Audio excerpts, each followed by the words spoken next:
Yeah. Everything is connected. Yeah. So you have this thing called the hypothalamic pituitary adrenal cortex. Yeah. It's basically our fight or flight response. It controls the biochemistry of the brain. Let me give you 3 very simple examples. You have, let's say, an executive in a company, you have a professional fighter, and you have a construction worker.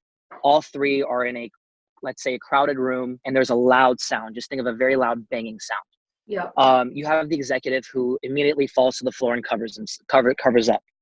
So he has a very strong fear response, and he feels humiliated for reacting in this way because, again, whatever the stimulus was, whatever the loud sound was, it was non-threatening, but it came off as such. So he has embarrassment in regards to the way that he reacted. It was an automatic response. It has to do with this hypothalamic pituitary adrenal cortex, the chemicals that are released in the brain. It's fight or flight. You have the professional fighter who hears the exact same sound at the exact same time, but his response is to get into a fighter's position.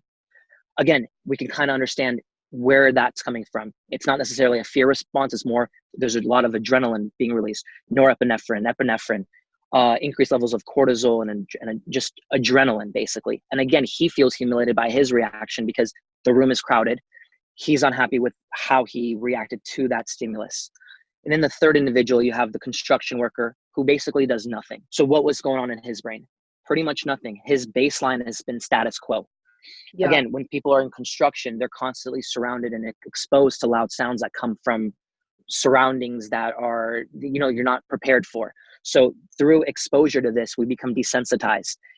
Now, all 3 reacted in very different ways to a specific stimulus. Yeah. Based on our prior experiences, our genetic predispositions, and just our perception, we can have different reactions. So not everybody is going to be affected from sexual harassment in these ways. Yeah. But people do.